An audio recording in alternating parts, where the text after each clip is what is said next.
우리 성산교회가 세워진 지 28년이 되었습니다. 믿음의 성도들, 복음의 일꾼들을 많이 보내주셔서 교회가 아름답게 세워져 가고 있습니다. 한 가정에서 시작되었는데 한 2개월 정도 예배드리고 난 이후에 부흥이 돼서 지하 35평짜리를 얻어서 2년 정도 목회할 때 80명, 100명 가까이 부흥됐습니다. 그래서 5년 만에 상가 85평짜리 1,000만 원에 85만 원 세를 들어서 하나님을 섬기게 되었습니다. 그리고 대지 209평, 건평 460평을 하나님께 주셔서 5년 지나서 이렇게 큰 교회를 우리가 구입을 해서 예배를 드렸습니다. 8년 정도 돼서 9월 주공 아파트 212평 건물을 교회를 또 사서 거기서 1부, 2부, 3부, 4부 이렇게 예배를 드리던 중에 양쪽 교회를 묶어서 지금 서창주 이곳에 680평 1300석을 10년 만에 건축을 하게 되었습니다. 그리고 건축하고 난 이후 얼마 안 돼서 태평상가 2층 교육관을 구입을 했습니다. 그리고 우리 3층까지밖에 올리지 못했었는데 그래서 나중에 어느 정도 헌금이 들어와서 5층이라고 우리가 표현합니다. 교육관을 다시 완공을 했습니다. 그리고 얼마 안 돼서 타미드 교육관을 또 구입을 하고 또 우리 옆에 농막도 구입하고 첼렘 교육관을 최근에 허락해 주셨습니다. 우리 예배당은 하나지만은 거의 우리가 구입한 모든 건물은 다 교육관을 용도로 사용하기 위해서 구입하고 있는 것입니다.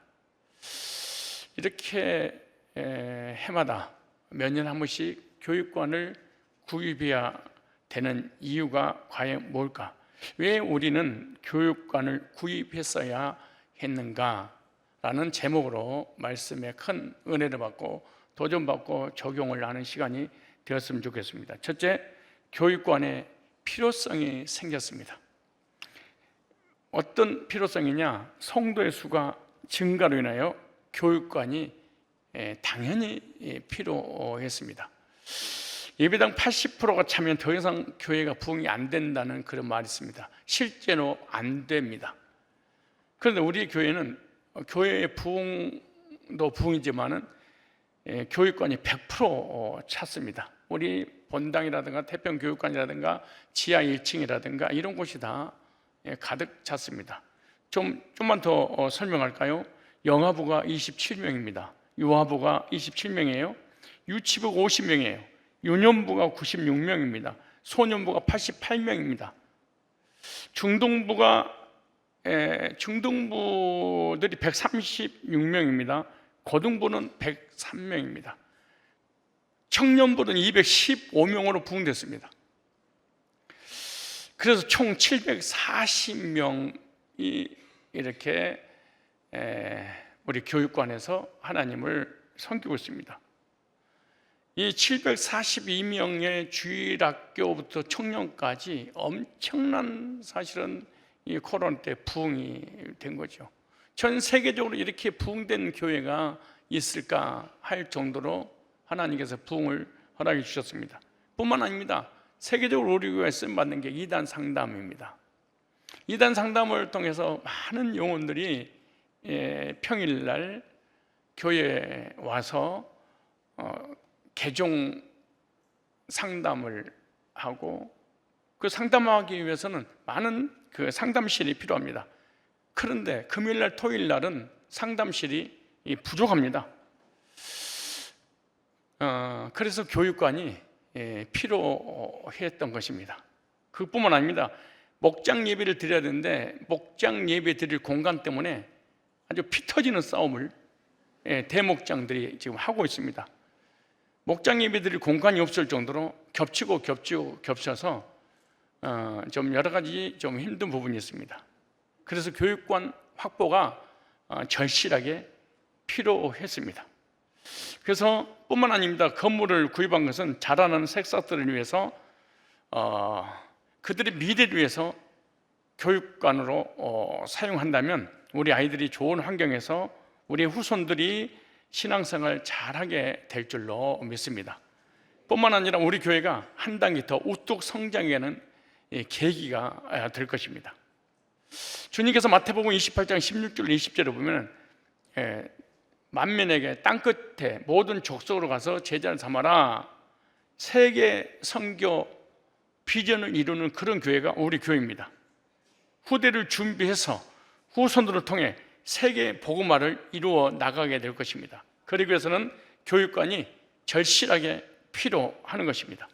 우리 성산교회가 지역과 민족과 세계의 복음의 선교 센터로 세워진다면 하나님이 사용해 주실 것입니다.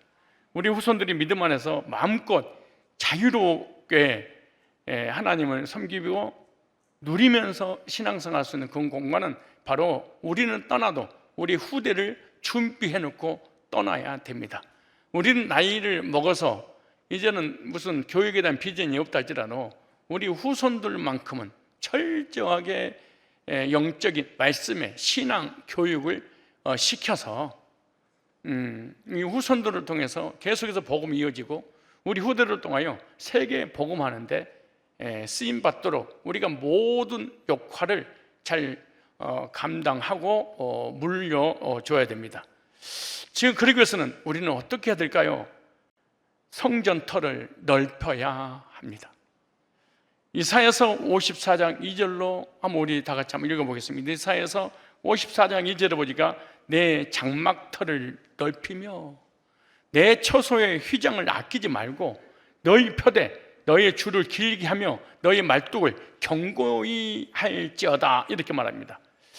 왜 넓혀야 됩니까? 계속 퍼지게 하기 위해서 주님은 넓혀라 이렇게 말합니다. 그것을 크게 준비하면 하나님은 더 크게 쓰시는 것입니다. 성전을 넓히면 하나님의 성전이기 때문에 하나님은 반드시 채우시는 분이십니다. 시편 81편 10절에 보니까 여호와 네 하나님이 내 입을 크게 열라 내가 채우리라. 우리가 입을 크게 열면 채우시는 분은 하나님이십니다. 우리 하나님은 채우시되 풍성하게 채워주시는 분이기 때문에 우리들은 풍성하게 채워주시는 하나님을 경험하기 위해서 성전터를 넓혀야 됩니다. 그러기 위해서 우리가 교육관을 구입을 하게 된 것입니다. 우리 교회 교육관 너무너무 필요합니다. 내 입에서 나오는 내 생각이 아니라 너도 나도 우리 교회 일꾼들은 교육관이 필요합니다. 우리 성전 넓혀야 됩니다. 너무나 많은 사람들이 몰려오는데 특별히 주일학교, 중고등부, 청년부들이 지금 우리 교회로 몰려오는데 이것을 수용할 수 있는 공간이 부족합니다. 넓혀주세요. 교육관을 삽시다. 제 입에서 나오는 것이 아니라 우리 일꾼들, 우리 성도들 입에서 나온 것입니다. 그래서 교육관을 구입을 한 것입니다. 두 번째, 하나님의 영광을 위해서 교육관이 필요합니다. 누구의 영광을? 오늘 학교에서 본문 1장 8절에 이렇게 말합니다. 오늘 학교에서 1장 8절입니다.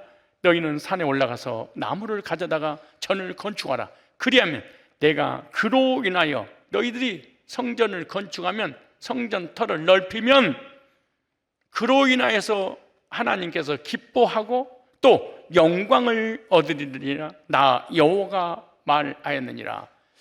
교육관을 건축하는 것은, 교육관을 구입하는 것은 하나님이 기뻐하시는 일이다, 이렇게 말합니다. 하나님 나라를 위하여, 복음을 위하여, 영혼 구령을 위하여 충성하고 헌신할 때 하나님이 기뻐하시고 영광을 받아 주실 줄로 믿습니다. 하나님께 영광 올려드리는 일이 뭘까요? 어떻게 영광을 올려드릴까요? 우리의 충성과 헌신을 통해서 하나님은 기뻐하시고 영광을 받으신다고 그렇게 말합니다. 하나님께서 영광을 얻으신다 이렇게 말씀하지요. 그러므로 하나님께 예배드리기 위해 성전을 세우는 일은 하나님께 영광 올려드린다는 사실을 믿으시기 바랍니다. 하나님은 그 일로 내가 그 일로 기뻐할 것이니라 이렇게 말합니다. 저와 여러분들에게 하나님께서 하나님을 기쁘시게 하고 하나님께 영광 올려드릴 기회를 주신 줄 믿습니다. 하나님을 기쁘시게 해드릴 철호의 찬스가 우리에게 주어졌습니다. 하나님께 영광 돌릴 수 있는 기회를 우리에게 주신 줄로 믿습니다. 세 번째, 왜 교육관을 매입해야 되었는가? 복받는 비결이기 때문이겠습니다. 복을 받든 안 받든 관계없이 우리가 필요해서 집을 사야 되는 것처럼, 집을 건축해야 되는 것처럼, 우리가 하나님께 복을 받든 못 받든 관계없이 원래 하나님이 집에 높이는 것은 우선순위가 돼야 되는데, 이렇게 말합니다. 하나님의 집을 세우면 나는 그 일로 인하여 기뻐하고 영광을 받으신다. 그런데 그걸로 끝나면 괜찮은데 하나님은 반드시 복 주신다 이렇게 말합니다. 그래서 교회의 성장과 함께 성도의 영육간의 삶이 반드시 성장을 하게 되는 것입니다. 교회의 부흥, 성장이 성도의 삶의 성장 비결입니다. 교회가 잘 되는 것이 내가 잘 되는 것입니다. 여러분, 세계적으로 교회가 세워진 나라는 다 잘 됐습니다. 세계적으로 교회 없는 나라는 다 거짓말이고 구걸해서 먹고 사는 그런 나라입니다. 교회가 없는 나라는 거의 비참한, 그래서 우리가 예수 믿고 구원받아 천국 가는 것은 당연하지만 이 땅에 사는 국가적으로, 민족으로, 개인적으로, 가정으로 이게 하나님께서 교회를 세우는 자에게 복을 주셨습니다. 그래서 교회를 위해 헌신하는 것은 내가 복받는 길이다. 여러분, 우리가 오래전에 성전 건축을 위해서 기도하면서 헌금을 했잖아요. 근데 그 헌금했던 그들 90% 이상이 다 집장만 했습니다. 집 없었던 분들인데, 월세 전세였는데 거의 집을 안 산 사람이 없을 정도로 하나님께서 복을 주셨습니다. 여러분, 예수 믿고 구원받고 하나님 자녀가 될 뿐만 아니라 교회를 위해서 헌신했더니 복 받았나요? 복 받은 근거가 뭔 줄 아세요? 여러분, 배를 보면 압니다.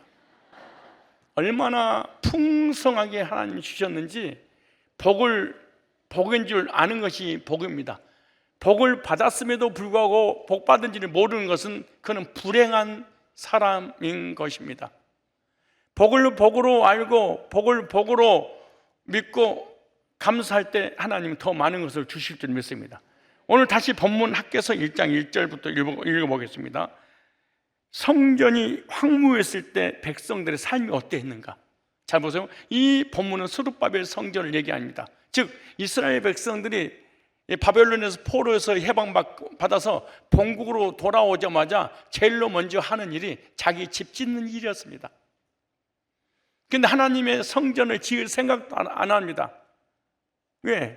먹고 살아야 되기 때문에, 자녀들을 책임져야 되니까 어떻게 해서라도 자기 집을 세우려고 몸부림을 쳤던 사람들, 돈 10원 한 장 헛된 데 쓰지 않고 가정을 이루기 위해서 최선을 다해서 그들은 바벨론 나와서 자기의 삶의 미래를 준비를 했습니다. 그때 성경에서는 뭐라고 말씀하는 볼까요? 다리오 왕 2년 6월 그달 초하루에 여호와의 말씀이 선지자 학개로 말미암아 스알디엘의 아들 유다 총독 스룹바벨과 여호사닥의 아들 대제사장 여호수아에게 임하여 이만희라 가라사대 만군의 여호와가 말하 이르노라 이 백성이 말하기를 여호와의 전을 건축할 시기가 이르지 아니하였다 하느니라. 성전을 건축하라고 하나님께서 말씀하시니까 백성들은 아직 때가 안 됐습니다 이렇게 말합니다. 그러니까 하나님의 때는 하나님 말씀하시는데 내가 하나님의 때를 뿌리치고 내 때를, 여러분 이거하고 똑같은 거예요. 성전을 건축하고 교육관을 매입을 해서 우리 후대들이 최고의 좋은 시설에서 마음껏 뛰놀면서 하나님 섬기는 교육관이 필요합니다. 그럼 자기 자녀들이 있음에도 불구하고 목사님 아직 때가 안 된 것 같은데요. 네 애들이 성장을 잘해요. 우리 후대들이, 우리 자녀, 손주들이 마음껏 하나님 안에서 누릴 공간들이잖아요. 근데 자기를 위해서 인생을 살기를 원하는 사람들은 꼭 그럽니다. 나는 아직 건축원금 할 때가 안 됐어. 너는 해. 나는 안 됐어. 여러분요, 성도는 두 가지를 가지고 있어야 됩니다. 하나는 의무, 또 하나는 책임이 있잖아요. 그리고 어떤 특권도 있잖아요. 그런데 내가 해야 될 의무가 뭔지, 내가 감당할 책임이 무엇인지, 내가 가끔 가다가 성가 대원들한테 그런 얘기를 합니다. 여러분들이 성가 대원이 딱 되는 순간 그 공동체 안에 내가 하나의 일원이 되고, 일원이 되면은 거기에 따른 마땅한 대가를 지불해야 되는데, 모든 애경사에 다 오라고 그러고 자기는 애경사에 가지도 않고 헌금도 헌신도 아무것도 안 하면서 사람들을 이용해서는 안 됩니다. 내가 특권 의식이 있다면 내가 해야 될 의무가 뭔가, 내가 책임감이 있어야 되는, 그게 공동체 안에 있는 거예요. 이단의 구원파라든가 정동수라든가 이런 이단에 빠진 사람의 공통점이 뭔 줄 아세요? 거기는 11조 폐지됐다고 못하게, 안 하게, 헌금도 강조 안 해. 그러니까 너무너무 신앙생활 변하다는 거야. 제가 목회 시작할 때 목회자님들과 교제하면서 그랬어요. 저는 헌금 설교 잘 안 합니다. 왜? 상처받을까 봐 그렇습니다. 그랬더니 그 선배 목사님 나한테 뭐라고 하신 줄 아세요? 고 목사, 그게 자랑이야? 너 그 성도한테 그렇게 인기몰이 하고 싶은 거예요? 성도들이 시간과 물질을 하나님 앞에 드리지 않으면 어땠을 것 같아? 그거 하나님 앞에 드리지 않는 그 시간을 성도들이 수요예배, 철야예배, 주일예배를 드리지 않으면 그 시간 다 타락한 세상 문화를 위해 쓸 거 아니야. 두 번째, 하나님 앞에 헌금 설교를 안 하면 헌금을 안 하게 될 것이고, 안 하면 그 돈 가지고 성도들이 무엇을 위해 살 것 같아? 다 이 땅을 위해 살 거 아니야? 하나님을 섬길 수 있는 동기부여를 해야지. 너 혼자 믿음 있는 척, 성도 살아가는 척, 잘난 척 하지 말라고 딱 그 말하는 순간에 제 뇌리에 꽂혔습니다. 잘 보세요. 여호와의 전을 건축과 시기가 이르지 아니하였다느니라. 여러분들로 적용해 볼까요? 왜 교회에서 헌금 설교해? 왜 교회에서 건축금 설교해? 왜 교회에서 11조 설교해? 왜 교회에서 그렇게 이렇게 볼까요? 내가 믿음이 없어서 구원 못 받아서 내가 못 난다고 치면 딴 사람도 못하게 해버리게 되면 교회가 어떻게 유지가 되겠습니까? 한번 상식적으로 한번 생각해보면 이 공동체가 어떻게 이끌어가겠어요? 이 어마어마한 이 경비를 어떻게 되겠어요? 나는 믿음이 없어서 한 푼도 못하지만 다른 사람이 할 때 폐지됐어, 구약이야, 이렇게 말해서는 안 돼. 위험한 거예요. 내가 욕심 때문에, 세상 것 때문에 하나님 앞에 드리지 못한다고 그래서 다른 사람까지 드리지 못하는, 방해해서는 안 된다는 거예요. 이게. 그렇지 않겠어요? 그런 사람은 방해하기 전에 이렇게 말하는 거예요. 백성이 말하기를 여호와의 전을 건축할 시기가 이르지 아니하였다느니라. 그런데 보세요. 여호와의 말씀이 선지자 학개에게 임하여 가라사대 이 전이 황무하였거늘 너희가 이때 편백한 집에 거하는 것이 거하냐? 그러므로 이제 나 만군의 여호와가 말하노라. 너희가 자기의 소유를 살펴볼 자다. 한번 살펴봐라. 자기 자신을. 우리 한번 살펴봐야 됩니다. 너희가 많이 뿌릴지라도 수입이 적으며 먹을지라도 배부르지 못하며 마실지라도 흡족하지 못하며 입어도 따뜻하지 못하며 일꾼이 싹스를 받아도 그것을 구멍 뚫어진 전대에 넘이 되느니라. 앞으로 열심히 남았는데 왜 뒤로 미쳐버릴까? 최선을 다해서 인생을 살았는데 왜 10년, 20년 지나서 보니까 남는 것이 아무도 없이 도리어 빚만 가득 남고 병만 남지 않았는가 생각해 볼 필요가 있습니다. 나 만군의 여호와가 말하노라 너희는 자기의 소유라 살펴볼지라 너희가 산에 올라가서 나무를 가져다가 전을 건축하라. 그러면 내가 그로 인하여 기뻐하고 또 영광을 얻으리라 여호와가 말하였느니라. 이렇게 말합니다. 그들은 자신의 집을 위해서 열심히 일을 했지만 허사였다 이렇게 말합니다. 그러면서 주님께서 복 받는 비결을 내가 알려주마. 먼저 우선순위 결정해라. 성전을 세우는 일을 해라 이렇게 말합니다. 그러면서 2장에 보세요. 2장이 뭐라는가? 2장 18절로 19절 볼까요? 짧으니까 한번 읽겠습니다. 17절부터 읽겠습니다. 시작. 나 만군의 여호와가 말하노라 내가 너희 손으로 지은 모든 일에 폭풍과 곰팡과 우박으로 쳤으나 너희가 내게로 돌아오지 아니하였느니라. 너희는 오늘부터 이전을 추억하여 보라. 9월 24일 곧 여호와의 전 지대를 쌓던 날부터 추억하여 보라. 곡식 종자 오히려 창고에 있느냐? 포도나무, 무화과나무, 송류나무, 감람나무 열매가 맺지 못했느니라. 그러나 오늘부터는 내가 너에게 복을 주리라. 이렇게 말씀을 하고 있죠. 우리 한번 성경을 신약을 한번 살펴볼까요? 이 신약을 읽는데 신약을 이해하는 사람을 만나기 힘들어요. 자 볼까요? 이건 너무 쉬우니까 마태복음 6장 30절 보세요. 33절 다 같이 한번 읽어볼까요? 자, 마태복음 6장 33절 시작.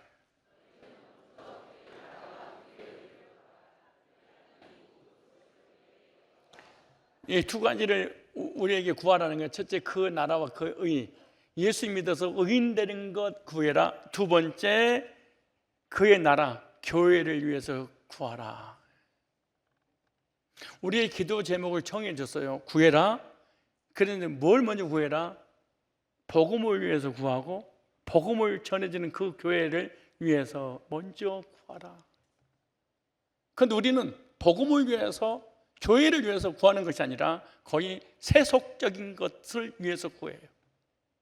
그런데 이 말씀을 알아맞추는 사람이 있는가 한번 테스트해 보겠습니다. 그 누구도 괜찮습니다. 마태복음 7장 7절입니다. 우리가 기도만 하면은 이 말씀 붙잡고 기도하잖아요.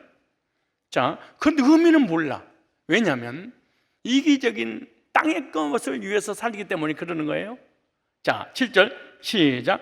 구하라 그러면 너에게 주실 것이요 찾으라 그러면 찾을 것이요 문을 두드리라 그러면 너에게 열릴 것이니 구하는 이마다 얻을 것이요 찾는 이가 찾을 것이요 두드리는 이에게 열릴 것이니라. 너희 중에 누가 아들이 떡을 달라면 돌을 주며 생선을 달라면 뱀을 줄 사람이 있겠느냐? 너희가 악한 자라도 좋은 곳으로 자식에게 줄 줄 알거든. 하물며 하늘에 계신 너희 아버지께서 구하는 자에게 좋은 곳으로 주시지 않겠느냐? 여러분 기도할 때 하나님에 대한 좋은 개념을 가져야 돼요. 무서운 하나님, 두려운 하나님, 내 죄를 추적해서 정죄하고 심판하시고 형벌 내리시는 그런 하나님이라고 믿으면 구하면 안 됩니다. 구하면 구할수록 저주받습니다. 왜? 율법주의 때문에, 하나님의 자녀가 아니기 때문에. 즉 아들의 신앙으로 하나님께 구해야 되는데 종의 신앙으로 하나님께 구하면은 응답 받아도 나중에 저주를 받고 말아요. 여기서 중요한 게 뭐냐? 악한 자도 자식에게 좋은 걸 줄 줄 알거든. 하물며 천국에서 너에게 성령을 주시지 않겠냐? 좋은 것을 주시지 않겠냐?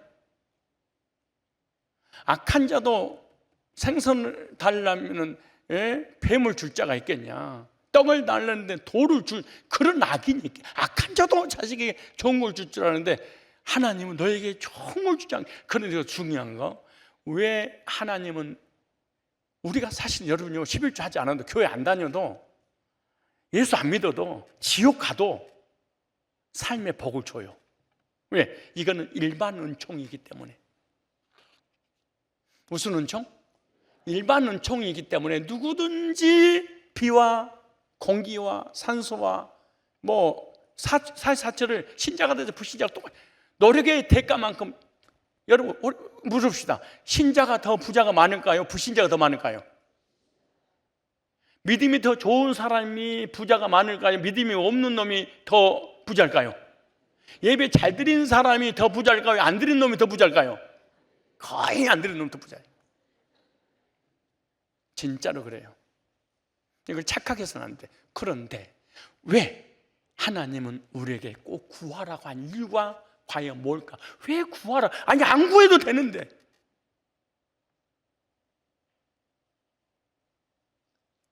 제가 운전면허증을 따기 위해서 면허 시험장 가서 면허를 2년 동안 봤는데, 1종을 따는데 2년 걸렸어. 이름 말고 시기를. 그러니까 딱지를 앞뒤를 다 붙여버렸어. 그래가지고 1년이 넘어가니까 새로운 걸로 내가 새로운 피조물 된 거야. 새로운 걸로 바꿔주더라니까. 2년 정도. 그 이상하게 안 되대. 그러다가 기도 한번 해볼까?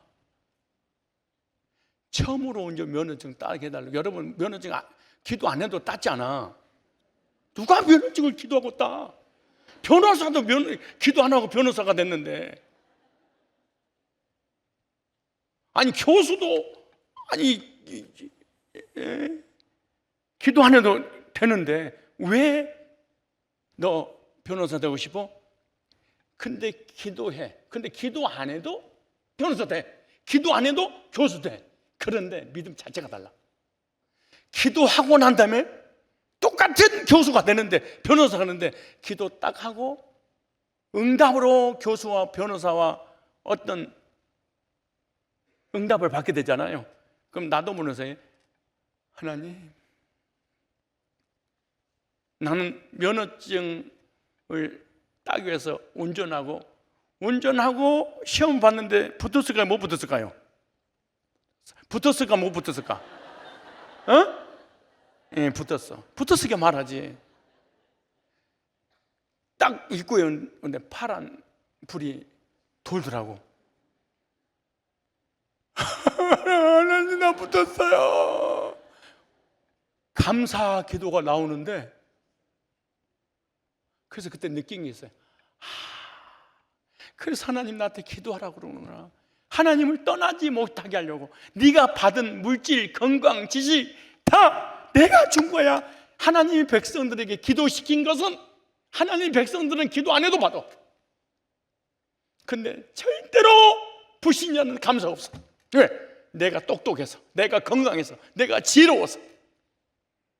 근데 하나님 백성들은 꼭 기도에서 얻어라 그래. 에스겔서 36장 36절, 37절, 38절이 뭐라고 하는지 아세요? 너희들에게 에덴 같은 복을 주셨다 할지라도, 에덴 같은 복을 주셨다 할지라도 구하여야 할지니라. 구해서 받아가. 구해서 받으면 절대로 우리 인간은 교만할 수 없어. 왜 여러분들이 교회 앞다리 갔다 하는 나이롱이고 교만한 줄 아세요? 기도도 안 했는데 잘 돼버려. 물질이고 건강이고 자녀고 부족이 없어. 저주받은 거야.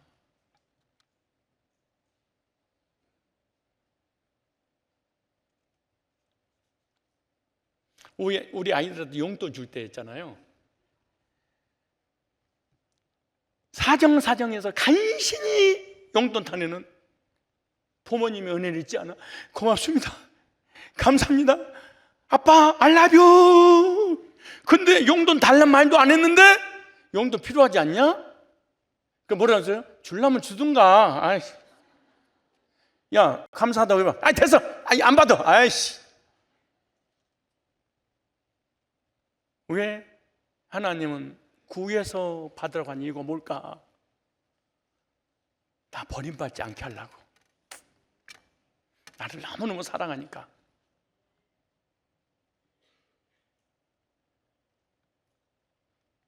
여러분, 구하지 않았어도 지금까지 응답받는 거 많이 있나요? 안 구했는데. 안 구했는데 건강, 물질, 자녀, 모든 삶이 평탄하던 거 안 구했는데 잘 되던가요? 그럼 잘 됐지. 안 구했는데도 불신이 저는 똑같이 일반 은총을 받았잖아요? 그러면 예배 생활, 말씀 생활, 하나님께 가까이 가는 게 불가능한 일이야.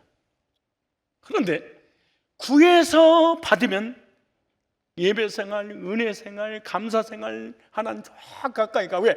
하나님이 주셨구나. 하나님이 주셨구나.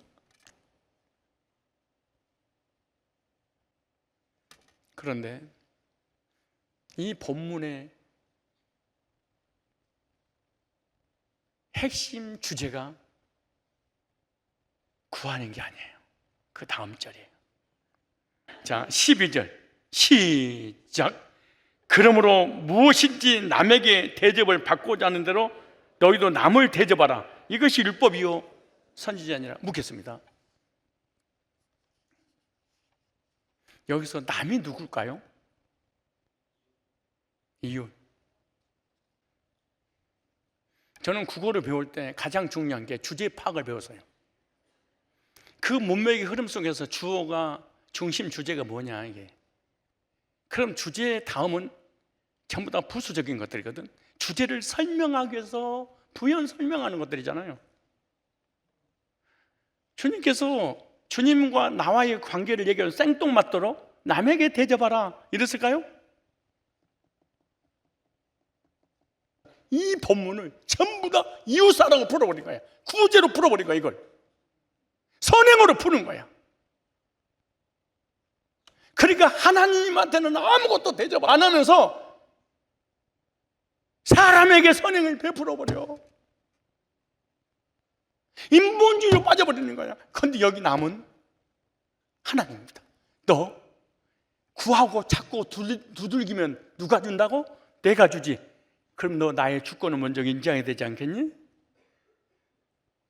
구하고 찾고 두들기면 내가 복 준다고 그랬지? 그럼 복을 주는 그분을 너가 먼저 섬겨봐. 먼저 대접해봐. 그분을 먼저 인정해봐. 생사복의 주관자가 그분이라며, 그분한테 그분이 좋은 걸 준다며, 그럼 그분을 먼저 한번 섬겨봐.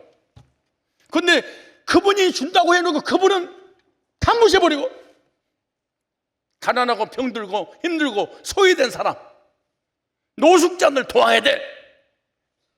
그런 게 어디 있습니까? 성경 문맥을 오해한 거예요. 우리 아이들의 용도는 아빠를 통해서 나와. 아빠를 좀 대접 좀 해봐. 지금 그 얘기잖아요. 아빠를 아빠라고 인정해봐. 그럼 너희 모든 학비와 너희의 생활비와 너희 미래는 아빠한테 달렸지? 네. 그럼 먼저 대접해봐. 그러니까 아빠는 대접 안 하고 딸은 아버지한테 가서 대접을 해. 이거 부모님 그 얘기죠. 인사하세요. 아니야? 또 다른 거 있나? 이거 봐.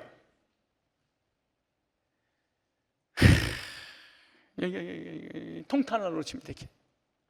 그리고 난 하나님의 뜻대로 선행과 구지하면서 많은 사람을 돕는 그런 삶을 살았어. 하나님 이래. 하나님과 아무런 관계없네. 만약에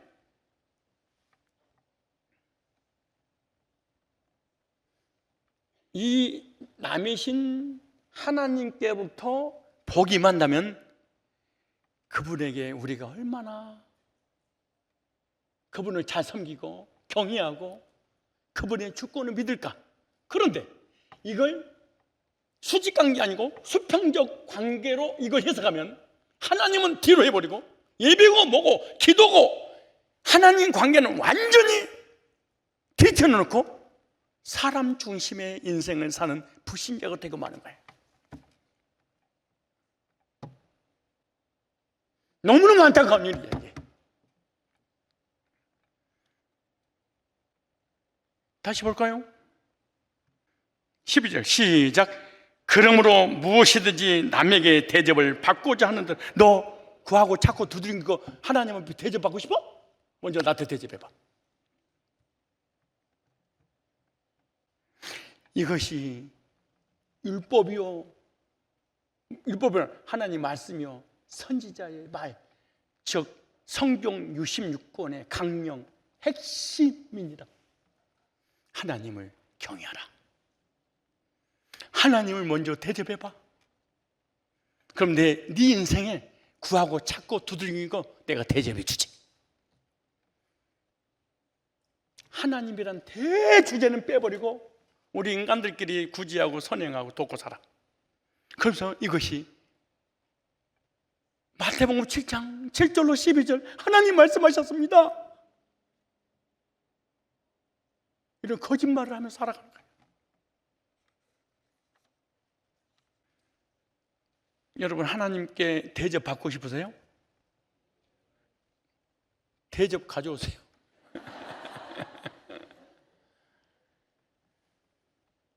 하나님 대접하셔야지. 왜 사람에게 대접하는 것은 그렇게 풍성한데 하나님께 대접하는 걸 그렇게 인색할까? 가끔 나한테 그래, 사람들이 우리 장로님은 커피 한 잔 사는 것이 좀 인색하세요? 믿으면 좋은데. 누가 그래? 그래서 내가 그러지, 너는 사람에게 매일 커피 사주지, 근데 하나님 앞에 안 하지. 나는 하나님 앞에서 사람 앞에서 안 하는데, 아니 그건 다행이고, 저 장로님은 집 팔아 헌금한 사람이야. 5억 7억을 했어, 헌금을, 건축 헌금을. 11조 300, 400, 500 하신 분이야. 하나님 앞에는, 저 양반은 하나님을 우선순위로 대접해. 전주의 어떤 교회 권사님이, 수전로 같은 권사님이 계세요. 사람 앞에 10원짜리 안 써요. 근데 그분은요, 교회와 신학생들 학비 다 대줘. 주의 종을 길러내는 학비를 다 대주고, 그 할머니 권사님이 성도들한테 밥 한 끼는 안 사는데 하나님 앞에는, 하나님의 종들은, 우리는 하나님이 종들은 개무시하고 하나님의 교회는 어떻게 되든가 전혀 방치해버리고 사람들에게 그렇게 생색내는 일이 얼마나 많이 있습니까? 나는 가끔 가다가 우리 집사님들 때문에 통곡할 때가 있어. 11조 생활도 안 하지, 감사 생활도 안 하지, 하나님 나라를 위해서 쓰임받지 않는데, 오늘 내가 쏠게 해가지고 수십만 원, 아니 많게는 수백만 원도 써버려. 그래서 내가 속으로, 이야, 그 사람 앞에 한 그 11조라도 하나님 앞에 좀 해봐라. 그거 좀 하나님 앞에 좀 해봐. 하나님이 얼마나 무시당하고 있을까, 내가 얼마나 하나님이 웃으면 그럴까. 이렇게. 여러분, 교회 성도들 잘 보셔야 됩니다. 여러분, 자기 자신한테 안 해주니까 인색하다고? 그리고 하나님 앞에는 완전히 한 푼 내기 아까워 달달 떨면서 사람 앞에 나한테 잘 쓰니까, 와, 이 사람 믿음 좋아, 축복해 준다고?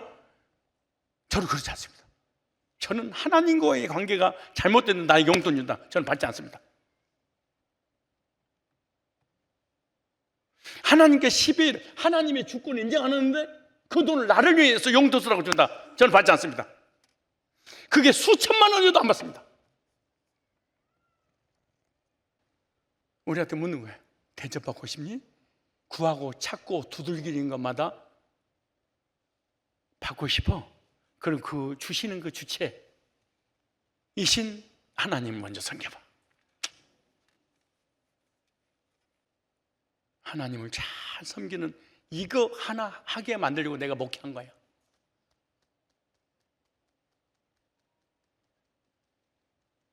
내가 뭐 때문에 목회하겠어요? 나 잘 섬기라고? 나 안 섬겨도 괜찮아요. 하나님을 기쁘시게 하는. 나는 마태복음 7장 7절로 12절 읽다가 막 충격을 받았어. 그 남이 도대체 누굴까? 그 남이 도대체 누굴까? 주석부터 시작해서 다 남을 이웃으로 불어놨어. 근데 앞뒤 문맥은 그 얘기가 아니야. 너에게 복 주는 그 주체가 누구냐? 하나님 아니냐? 그럼 나한테 좀 잘 좀 해봐. 교회가 부흥되면 우리의 삶과 자녀들과 후손들이 복을 받게 될 줄로 믿습니다. 기회는 아무 때나 오는 것이 아닙니다. 여러분 일생의 이번에 마지막 기회일지도 모릅니다. 하나님 주신 기회와 특권입니다. 얼마 전에 복음으로 구원받고 거듭났던 성도님 나한테 울면서 건축을 했어. 어떻게 된 거예요? 그랬더니 구원받고 너무나 감사해서 1부, 2부 예배를 다 드리고 1부, 2부, 3부를 다 드리고 싶어서 잠을 못 이루면서 준비했습니다. 울어 드리면서. 하나님이 집인 교회를 사랑하고 세우는 일은 먼저 기뻐하시고 헌신한다면 여러분의 집과 가정과 자녀와 사업을 세워주실 줄 믿습니다. 먼저 하나님이 집을 위해 헌신하십시오. 여러분의 가정과 직장과 산업과 선호는 모든 일에 복을 주실 것입니다. 이렇게 하면 또 여러분들 나한테 찾아오셔야 돼. 기복신앙이네요. 번영신앙이네요. 기복신앙, 번영신앙이라고 하는 것은 오순절처럼 복을 받는 목적으로 하나님 섬기는 것을 기복신앙이야. 근데 하나님의 백성이 복을 받아서 전도하고 선교하는 일에 복을 받는 것이 그게 기복신앙이에요. 그래, 복 받는 건 저주예요? 말 같은 소리 해야지.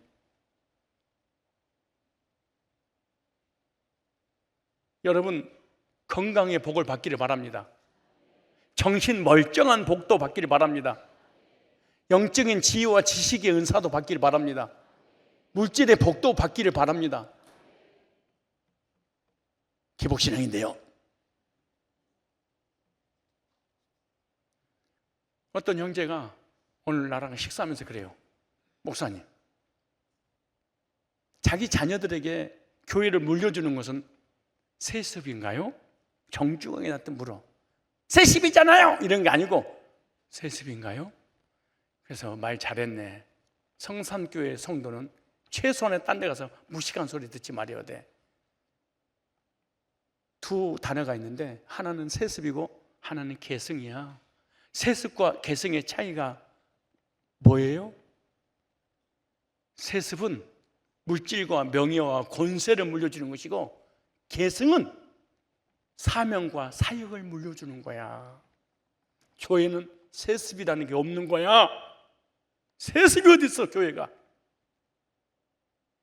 건물을 후임자한테 물려줘? 아니잖아. 돈을 물려줘? 아니잖아요. 뭘 물려주는 거예요? 내가 복음으로 영혼을 구령하고 양육하고 세계를 선교하고 이단 상담을 하는데 난 나이 먹어서 못해.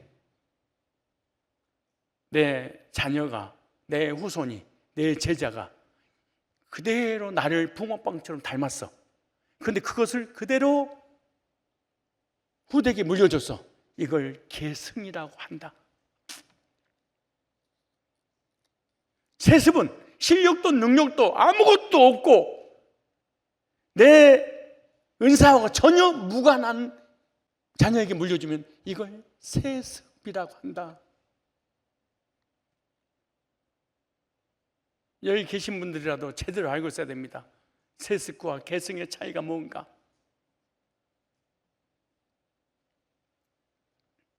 기복신앙이 무엇인지, 복음적 삶의 복을 받는 것이 무엇인지 개념 정리를 해야만이 우리가 바른 신앙생활을 할 수 있어요. 그러면은 예수 믿고 복 받는 것은 다 번영신앙이고 기복신앙이고 우상숭배니까, 그럼 어떻게 교회가 세워지고 세계 선교를 감당하겠습니까? 불가능한 일이지.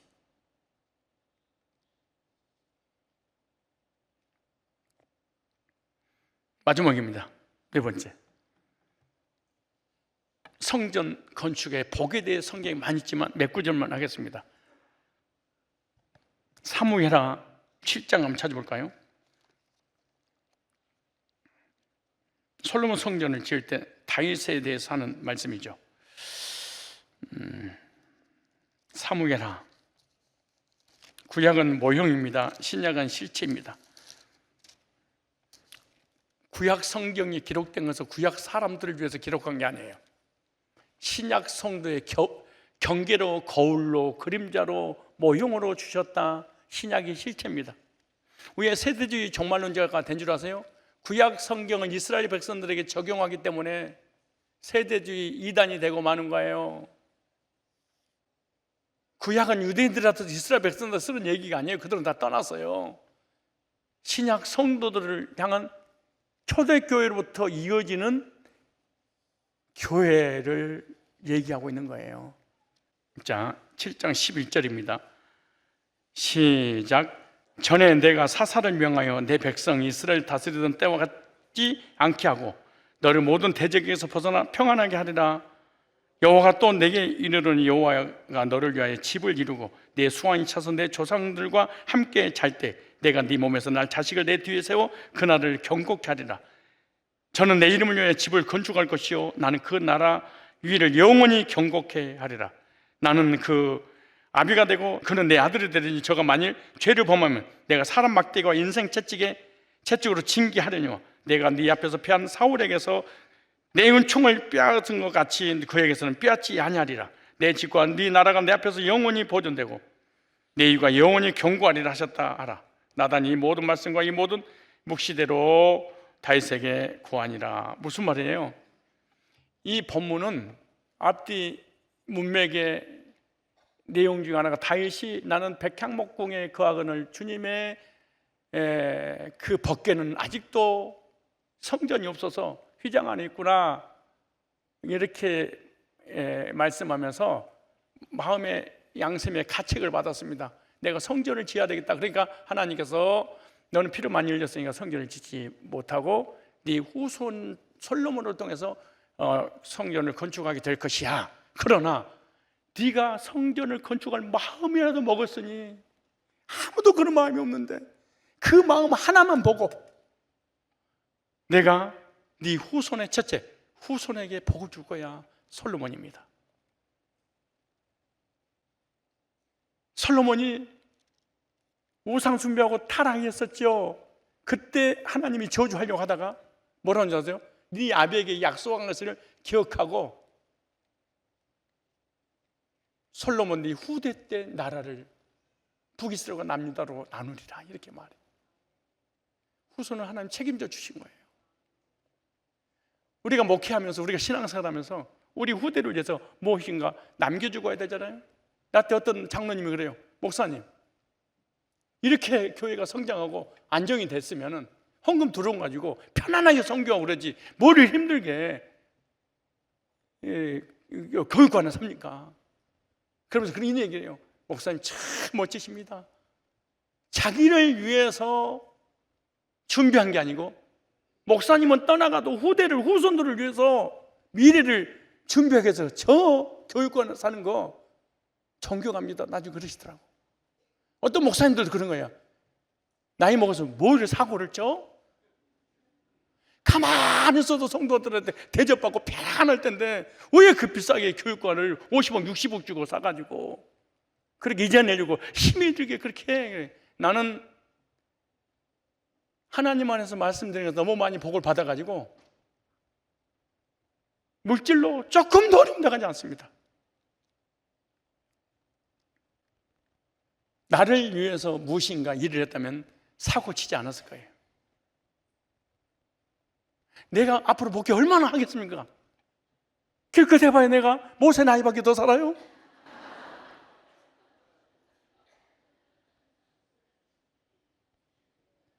여러분 자녀들, 여러분 후손들이잖아. 좋은 환경 속에서 하나님 말씀 듣고 마음껏 뛰놀고 이제 앞으로 물질의 복을 받는 성도들이 오시면 저기 그리피트 사가지고 그 공차는 걸 뭐라고 그래? 우리 이거 풋살 그 운동장 하나 또 체육관도 만들고 나는 뛸 수 있는 능력이 안 돼. 연세가 드셔서 다 후대를 위해서 준비해놓고 가야 되지 않겠습니까? 여러분들이 지금 세상에서 열심히 노력해서 돈 버는 이유가 뭐예요? 다 자녀들 위한 거잖아요. 우리 교회가 부흥되는 이유가 뭐예요? 우리 후대를 위해서 후대를 통해 세계 선교를 해야 될 거 아니겠어요? 우리 나이 먹어도 후대들만큼이라도 바르게 세워야지. 인사하세요. 그렇지 않겠어요? 나는 후손 없고 가부인데요. 나 호렙인데요. 그래 믿음의 후대를 위해서라도 해야지. 그렇지 않겠습니까?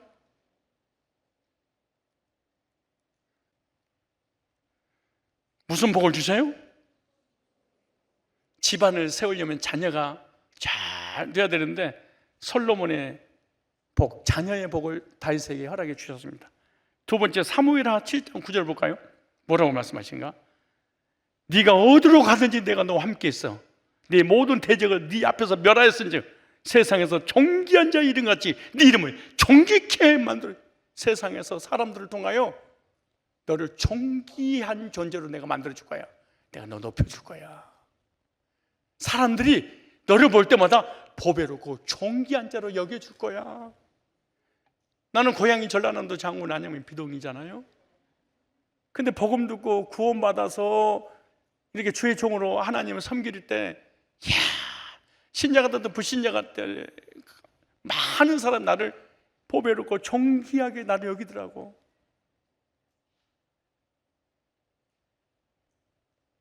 우리도 우리 후대를 준비하면 우리와 우리 후대를 하나님께서 높여 주실 줄로 믿습니다. 근데 11절에 보니까 하나님께서 평안의 복을 주겠다.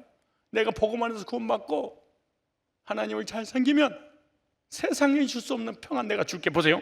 전에 내가 사사를 명하여 내 백성 이스라엘을 다스린 때와 같지 않게 하고 너를 모든 대적이 벗어나 평안케 하리라. 대적자가 없도록 내 주변에 사기꾼을 다 막아버리는, 실패를 막아버리는, 근심 걱정 염려 없는 게 평안이잖아요. 하나님 우리에게 물질을 주실 때 근심과 겸하여 주시지 아니하고.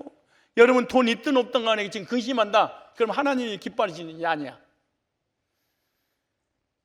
나는 내 개인적으로 돈이 있든 없든 간에 근심해 본 적이 없어요. 나는 목회가 이렇게 행복할 수 있을까? 그리고 사람이 이렇게 평안할 수 있을까? 이게 어디서 이런 평안을 주겠어요? 생각해 봐요.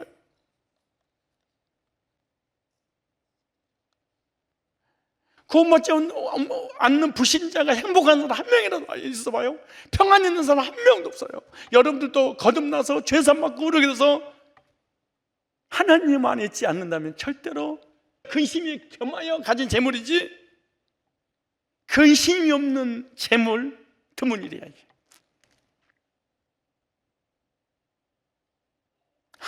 아무것도 가진 거 없어도 여러분 마음이 평안하다면 최고의 행복자입니다. 내가 너에게 대적을 막아주고 너에게 평안을 줄 거야. 세 번째 복이에요. 스가랴서 1장 16절로 17절을 봐보실래요? 스룹바벨 성전, 솔로몬 성전, 다 성전 지을 때마다 언제든지 그 뒤에는 복하고 연결됐어요. 스가랴서 1장 16절 17절이에요. 성읍들이 넘치는 복을 주시는데 이렇게 말합니다. 그러므로 여호와가 이처럼 말하노라. 내가 긍휼히 여김으로 예루살렘에 돌아왔으니 내 집이 그 가운데 건축되리니 예루살렘 위에 목줄이 치어지리라. 나 만군의 여호와의 말이니라 하셨더라. 다시 외치르기를 만군의 여호와의 말씀이 나의 성읍들이 넘치도록 다시 풍부할 것이다. 여호와가 다시 시온을 안위하며 다시 예루살렘을 택하라 하셨더라. 재물의 복입니다. 이렇게 복을 주신다고 하니까 오늘 본문 사무엘하 볼까요? 사무엘하 7장 29절 아주 중요한 말씀이었습니다. 앞뒤 문맥을 해석해서 다 읽으면 시간이 없으니까 사무엘하 7장 27절입니다. 내가 성전을 짓겠습니다. 너는 지을 수가 없다.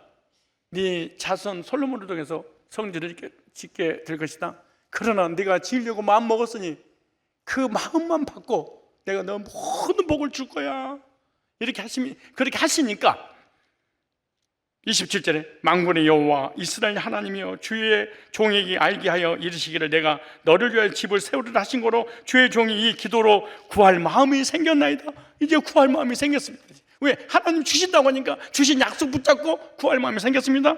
주 여호와여 오직 주는 하나님이시며 말씀이 참되시니이다. 주께서 이 좋은 것으로 종에게 허락하셨사오니, 언약이에요, 약속이에요, 허락하셨사오니 이제 청컨대 종의 집에 복을 주사 주 앞에 영원히 있게 하옵소서. 주 여호와께서, 그러니까 다윗은 성전을 건축하면 복을 주시겠지 이런 마음 손톱에 때만큼도 없었어요. 그냥 하나님을 사랑해서, 복음을 사랑해서, 영혼을 사랑해서 주의 전 건축하고 싶습니다, 그런 거야. 그런데 하나님이 그 마음을 내가 받고 너에게 복을 주겠다 하니까, 복 주신다고 하니까 약속 붙잡고 내가 기도합니다. 그리고 29절이에요.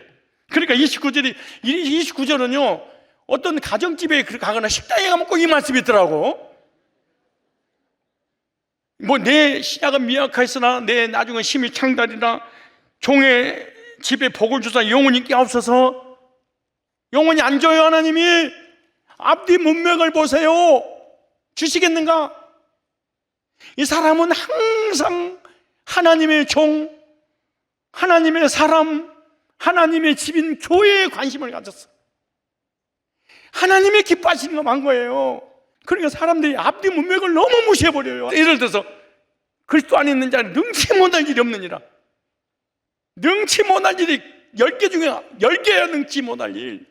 어디가 그리스도 안에서 능치 못할 일이 없다고 얘기를 해. 그 말이 앞뒤 문맥을 보세요. 빈부에 가난에 처하고 부여에 처하고 있어보고 없어보고 아파보고 건강해보고 내가 능력 주신 자 안에서 이걸 자족하며 해결할 수 있었습니다. 그 말이지. 예수 믿으니까 뭐든지 잘 된다. 그런 게 어디 겠어요. 내 영혼이 잘 돼가지 네가 범사가 잘 되고 강건해지기를 강구하노라. 그러니까 예수 믿으면 영혼이 잘 되고 범사가 잘 되고 강건해. 그런 게 어디가 있어요. 예수 믿고 구원받고 뭐 풀린다고? 풀리기는 개뿔이 풀려. 그게 기복신앙이야. 그게 아니에요. 앞뒤 문맥 보니까 이렇게 말해. 네가 진리 안에 거한다니. 그렇게 말해. 어디 안에 거해? 네가 가지고 있는 진리와 내가 가지고 있는 진리가 통했구나. 내 신학적 사상과 네 신학적 사상과 네 믿음과 내 믿음과 신론에 대해서, 기독론에서, 인재론에서, 천사론에서, 성령론에서, 구원론에서, 내세론에서 어쩌면 나오라고 똑같니? 그런다고 하니 복을 선포하는 거예요.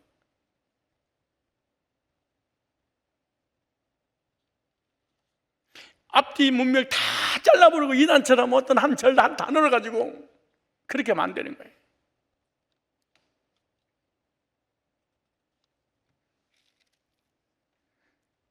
(29절에) 시작.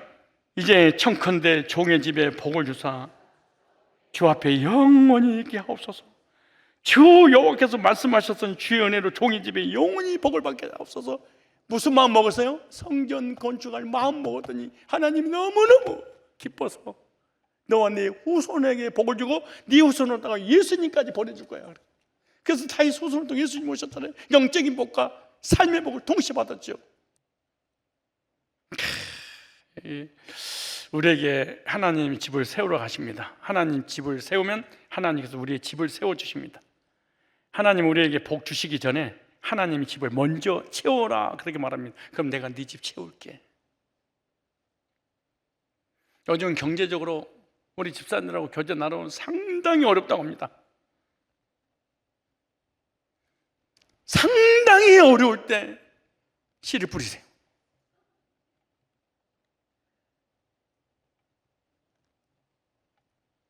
있을 때 뿌리지 말고 없을 때 해야 됩니다. 어떤 분이 그래요. 목사님 나는 11조를 못 내서 헌금 얘기할 때마다 짓눌려요. 없을 때 하셔야 됩니다. 있으면 절대 죽어도 못합니다. 하나님 나오늘 하루 밥 3끼를 먹습니다. 3스푼을 하나님 앞에 드립니다.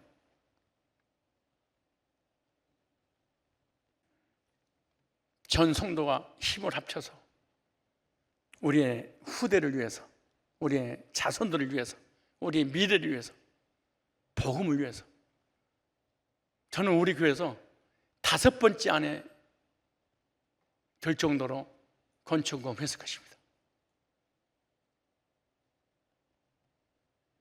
저는 내가 하지 않고 성도들에게 하라고 하지 않습니다. 언제든지 없을 때도 내가 먼저 출발하고 성도들에게 함께 갑시다 이렇게 했죠. 이번에도 우리 얘들 이름으로 한 사람씩 이름 써가면서 아이들의 미래를 위해서 저도 준비했습니다.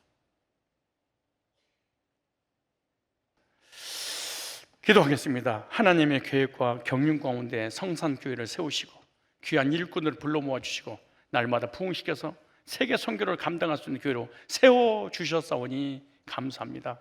사랑하는 주님, 이번에 하나님 나라의 미래요, 우리의 미래인 두 곳의 교육관을 허락하시고 복받을 기회를 주셨사오니 주님의 일에 헌신할 수 있도록 성령님 감화시켜 주시고 믿음 주셔서 복받을 기회를 놓치지 않도록 헌신하도록 도와 주옵소서. 우리의 꿈나무들 교육관에서 아름답게 믿음 안에서 성장하도록 주님께서 역사하여 주옵시고 우리의 헌신의 열매가 우리 후대로 나타나도록 주님 도와주시옵소서. 예수님의 걸어가신 이름으로 축복하고 기도드리옵나이다. 아멘.